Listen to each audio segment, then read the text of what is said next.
This is a question that was posed to me in one of my YouTube videos. Thank you for your comment. If you have not thought about it yet, this is a good time to start thinking about it. Do you know that when an artist is coming up with an album of say about 10 songs, the A&R department of the record label will usually go through hundreds of songs submitted by songwriters regionally or internationally to not just make sure that the songs are a good fit for their artist, image-wise, but also for their singing style and singing voice. From this, you can infer that song choice is an important decision, especially if you want to select a song for a competition or a performance. Today, I'll be sharing with you 6 important things you need to consider before selecting a song for your voice.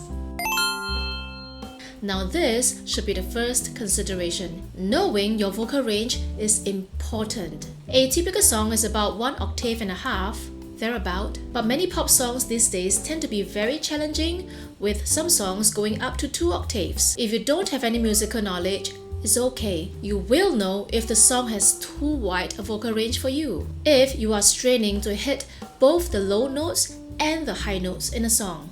If the song is too low, or typically if the song is too high for you, then you can adjust the key to find a good key for your voice. If you want to know how to find the right key for your vocals for a song, watch episode 8 for some quick insight. If you routinely find that you cannot find songs to fit your vocal range, then you may need some singing lessons to master the singing techniques that singers have in order to execute the song. Now, what is worth mentioning is that many people think that if I can access the notes, if I can hit the high notes in any fashion, any manner, even if it means that I gotta squeak the high notes out, I can sing the song. One thing you need to take away from this video is there is a difference between a singable vocal range and a performing vocal range. A singable vocal range refers to a range of notes that you can produce even if they don't sound good. But we need to be aware of our performing vocal range,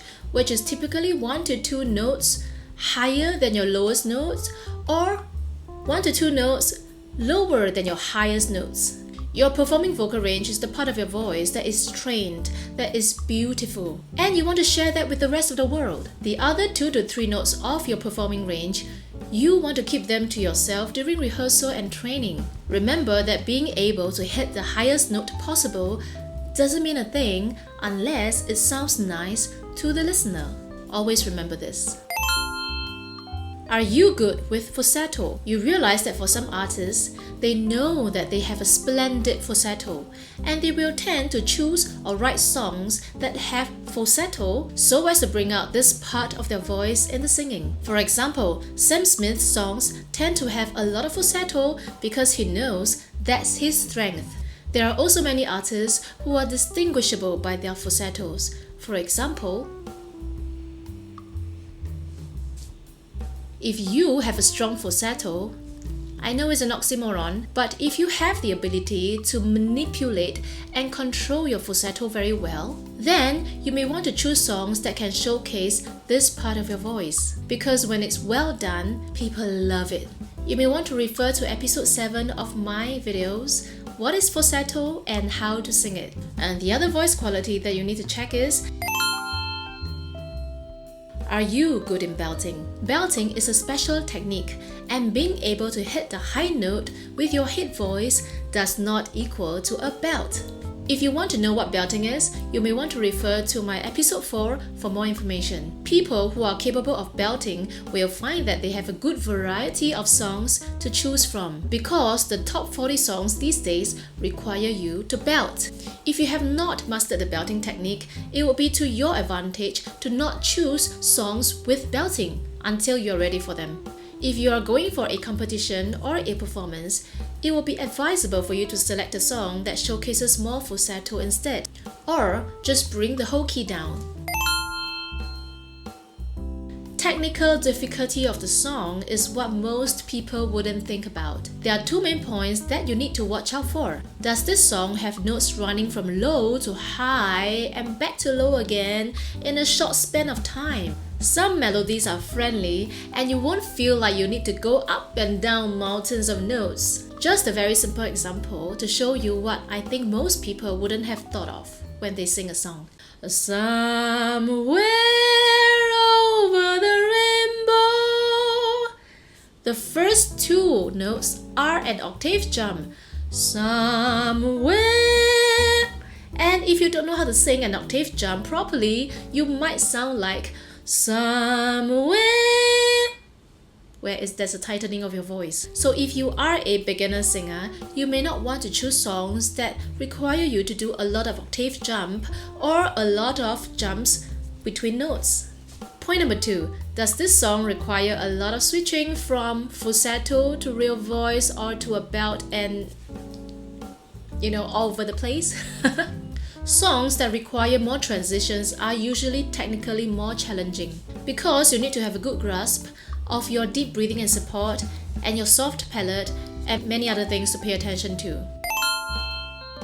If you are selecting a fast or mid-tempo song to sing, you need to ask yourself if you have a good sense of rhythm and groove to deliver the punches in the song. You need to know that when you sing a fast song, you are using very different musicality compared to when you are singing a slow song. People who do not know how to sing a fast song well will tend to kill the groove in the song. If you are good with rhythm and grooves, then be sure to showcase this part of your talent. Conversely, if you are generally good with fast songs, then you may find it very hard to have good phrasings for slow songs. You may not know how to fade off nicely at the end of a line because you are just so accustomed to dropping lines off at the end of every line for a fast song. So, know your strengths and weaknesses when it comes to rhythms and grooves. And the last point, what is your personality? Some people are naturally more shy, reserved, and introverted, and they pay more attention to details and intricacies of life. They like songs that are more intimate and more into the inner worlds. Other people are generally more extroverted and like big sounds and expressions. They are generally great with expression of strengths and big songs to express their inner energy. Of course, we know that it's not all black and white because we know that there are about 50 shades of grey in between.